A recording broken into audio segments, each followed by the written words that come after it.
What's up, Ragin Nation? How's it going? This is Alex Yu, and you're watching a Ragin Ronin movie show. This is just a web series where we talk about upcoming films that matter to me. As you already know, San Diego Comic-Con 2019 just happened last weekend, and what I'm here to do is just recap on the highlights of the Marvel Studios panel at Hall H for Phase 4. Kevin Feige announced all the big films and other things that they have planned for Phase 4 and a little bit beyond, and that is super exciting. I've seen all the highlights on YouTube, I've read all about the upcoming films, and I'm just here to provide my feedback about what's to come. Now, I gotta be completely honest with you, I'm excited about Phase 4, as I am always excited for all the upcoming phases, like Phase 2, Phase 3, and now we're up to Phase 4. But I gotta tell you that this phase is the one that I'm least excited about. And you know what? Rightfully so, because, well, Avengers Endgame ended on a high note. The characters that we got to know and love, most of them aren't coming back to this phase. Some of them are, but we got to know some of those characters later on in the later phases, like Phase 2 and Phase 3. But in any case, all the main guys are gone. Like Tony Stark, Steve Rogers. I don't know what's going on with Hulk. But let's just talk about it. Don't get me wrong, okay? I'm super excited. I cannot wait to see the next Marvel film, okay? But, like I said before, while I am excited, my excitement level is the lowest for this phase. I am, however, really looking forward to what they have to offer. Okay, let's just start off with, in no particular order, let's just start off with films, okay? The Eternals. The Eternals is directed by Chloe Zhao, and I don't know very much about the Eternals. I just know it's about the Celestials. They exist 35,000 years ago, and the Celestials were first introduced, or at least talked about, in Guardians of the Galaxy. And I also didn't know very much about Guardians of the Galaxy, but I loved it. I enjoyed the hell out of it. Eternals, I think, is going to provide that same sort of excitement for me, but the thing is that I have no expectations because I don't know anything about it. I am excited about it. I love the diverse cast, and I love that these are all new characters, and we're delving further into the cosmic realm of the Marvel Cinematic Universe, so that's really awesome.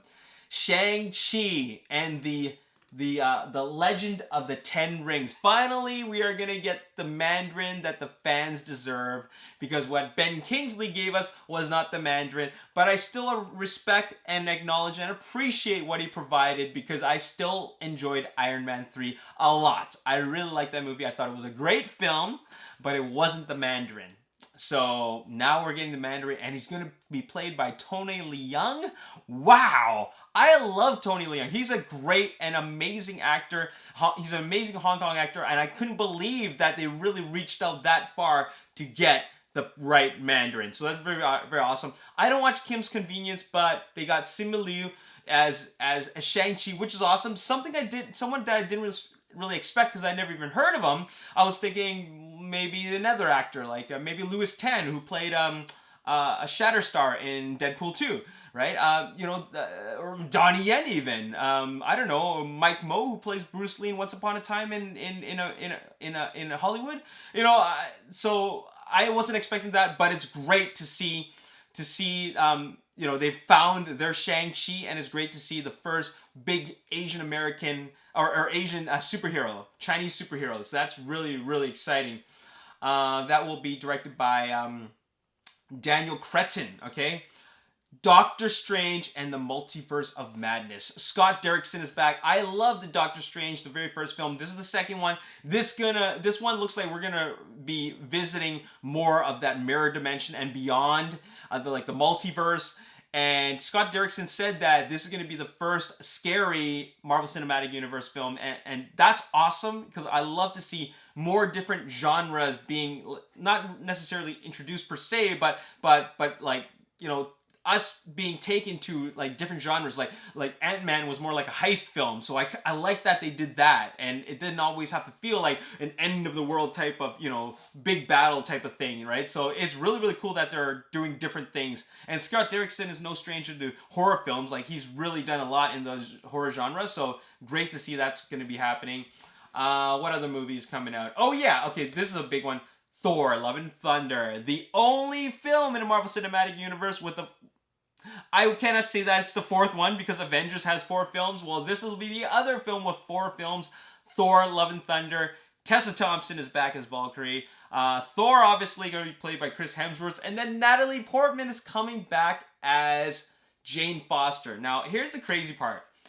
You know, I saw the panel, and when Taika Waititi, who directed Thor Ragnarok, I'm so happy he's directing Thor Love and Thunder, when he handed the hammer, Mjolnir, to Natalie Portman, she just looks so awkward, okay? It's almost like she didn't even want to be there, and she's like, what the hell am I supposed to do with this? Like, it just shows that she's an actor that's not really as excited about these kind of things, because I've read her comments before about these movies, and she's not excited about, like, say, the other actors, like Chris Hemsworth or Chris Evans, right? She's just kind of just doing a job, so, yeah, she's not really into the whole thing. But I'm glad that they're doing that story where, you know, this is straight out of the comics where there's a female Thor because she's worthy, and it just happened to be Jane Foster, so it's pretty awesome.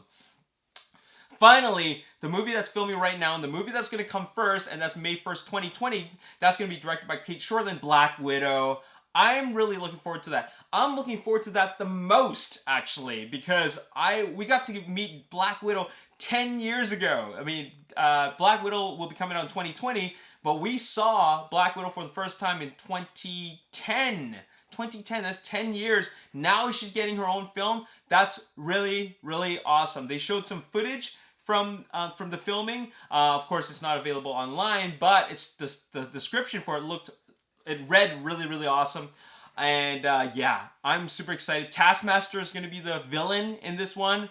And this one's the one that I'm looking forward to most. Let me just rank them for you. I'm looking forward to Black Widow the most. Then I'm looking forward to Thor next. And then I'm looking forward to Doctor Strange, in the Multiverse of Madness. And the first 3 are the ones are the characters that I've got to know. You know, I know Doctor Strange, I know Thor, I'm familiar with Black Widow. And then there's Shang-Chi and the Legend of the Ten Rings. I'm excited about that. I'm excited about a martial arts-driven Marvel Cinematic Universe film. That's going to be awesome. We're going to see a bunch of new characters, and I'm sure we're going to see some tie-ins to the other films. And, you know, that's going to be really, really exciting. But it's just that, like, he's kind of like a newcomer, so I'm excited about it, but not as excited as the other 3, just because I love those characters. And then there's the Eternals, which I have no expectations about. So that's what's happening. These are 5 films in 2 years, 2020 and 2021. 2 films will be coming out in 2020, 3 films in 2021. But on top of that, there's the Disney Plus streaming series, which will tie in directly with those films. And by the way, I just want to mention that Scarlet Witch is going to show up in Doctor Strange Multiverse of Madness, and I think that's absolutely cool. All right. Speaking of which, WandaVision, which is going to be the story of Scarlet Witch and Vision, is a series that's actually happening, and apparently Doctor Strange happens after events of WandaVision, so that's something very exciting. Falcon and the Winter Soldier, it's going to be a buddy movie, and it's probably going to be about who's going to be playing the next Captain America. That's something that's also happening, so very, very exciting, because I love Anthony Mackie and Sebastian Stan playing Bucky. Like, I love that story about, you know, like this character that he doesn't know if he belongs back in society because of who he really is and what he has done. So that's pretty exciting. Loki, Tom Hiddleston is back. He's not just voicing the character, he's back as that character, and it's about what happened to Loki after he took the Tesseract and took off in Avengers Endgame. I really am excited about that. I love Loki as a character, and I want to see what adventures he goes on. The Hawkeye film, that's going to have Jeremy Renner back as Hawkeye, and then they're going to introduce Kate Bishop as the next one, because he's going to be training her to be the next Hawkeye, all right? Then there's the What If series. Now, this is very interesting. This is a concept that I think is very interesting. It's an animated series, and it talks about what if things happen differently. And the best part about it is that a lot of the characters that are going to be in this animated series will be voiced by the original actors that played those characters. That's something very, very exciting, and they're really, really just dwelling out, like they're being brave and taking risk and doing all these different things. And it's something that should be very, very exciting for Marvel fans. And that's that. So we got the Loki series, What If series, Hawkeye, WandaVision, and Falcon and the Winter Soldier. And I find that WandaVision is such a funny name. Anyways, all this stuff, aside from What If, all tied directly with the main story. It's all connected. So make sure you have this. Make sure you subscribe to Disney Plus, because you're going to want to check that out. Now, what about the rest of the films? I mean, this is only 2 years worth of content.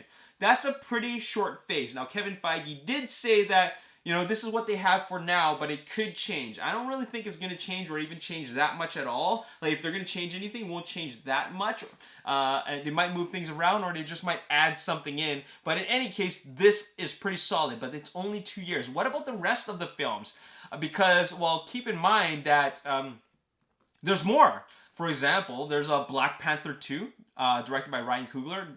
He's already signed on. Guardians of the Galaxy Volume 3, James Gunn is signed on. There's no known date. Captain Marvel 2, the original directors said they would love to come back. I don't know if they're signed on.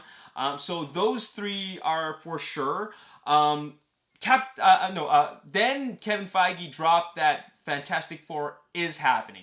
It really is happening, and they want to do those characters justice. And like the way that you've never seen them before. And I'm really pumped about that. So that is super, super awesome. And then that's going to be Phase 5. None of these films look like they're going to be in Phase 4. We're going to take a little bit of a break before they bring back sequels for these characters that we saw in Phase 3. Black Panther, Captain Marvel, and of course the follow-up to Guardians of the Galaxy. I wonder how that's going to go, because we did see the Guardians of the Galaxy, you know, Thor riding in with into Milano with the Guardians of the Galaxy. So are they going to explain how Thor separates, or is Guardians of the Galaxy Volume 3 kind of jump back in time to those events, and then it'll show how Thor kind of separated and went on his own thing to do Thor Love and Thunder. Anyways, here's the biggest name drop. Blade. Blade is happening with Mahershala Ali. No longer Wesley Snipes. All those talks with Wesley Snipes didn't go anywhere. Mahershala Ali is the new Blade, and I'm really excited about that. Make no mistake about it, Cottonmouth has nothing to do with the MCU. The Netflix series has nothing to do with the MCU, okay? Absolutely not, okay? So forget about what happened there. They're not connected whatsoever.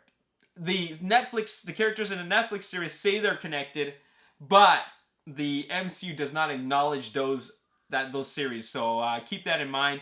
And Blade is happening, but that's going to be in Phase 5. As for the X-Men, they said that they have no time to think about mutants. They are not thinking about X-Men at all, but they will bring them in later on. Probably not Phase 5, maybe in the tail end of Phase 5, but Phase 6 for sure. I'm pretty sure they're going to bring that in Phase 6. It's just going to take a little bit of time because we've had 10 years worth of mutants. I mean, yeah. 20 years worth of mutants so far. We're almost into 2020, and X-Men started in 2000, so it's 20 years. So I think it's time to take a bit of a break before we jump into more mutants later on. And then last I read, Deadpool 3 is in full swing. That's happening. They just don't know where they're going to put it and how they're going to put it and what they're going to do with it, but it's still in the cards, okay? But they're not changing anything about that. They're definitely not making it PG-13, because if it ain't broke, don't fix it. Anyways, I'm really excited about all this stuff, and I'm excited about all the Phase 5 stuff like Blade, Black Panther 2, Guardians of the Galaxy Volume 3, Captain Marvel 2, Fantastic Four. You know that if there's only going to be 5 films in Phase 4, there's probably going to be 5 films in Phase 5, and then plus a bunch of new streaming series. So I wonder where they're going to go with that. It doesn't always have to be a movie. Streaming is the big thing now. As you already know, Netflix is big. Whatever's on Amazon is big. HBO, the CBS All Access, those are all big, except for the Warner Brothers streaming service. DC Universe, whatever. Anyways, yeah, all that stuff is all big. So, yeah, really excited that they're taking advantage of those different mediums. Anyways, that's all I got to say in this episode. I just wanted to recap all my excitement and all the exciting things that happened at San Diego Comic-Con at Hall H in the Marvel panel. Super pumped for Phase 4, just not as pumped as Phase 3. As always, if you enjoyed this video and you want to see more, make sure you hit the like button, subscribe to the YouTube channel, like me on Facebook, The Ragin Nation. Also follow me on Twitter, Ragin Nation. My name is Alex. Thanks for watching. See you next time. Peace.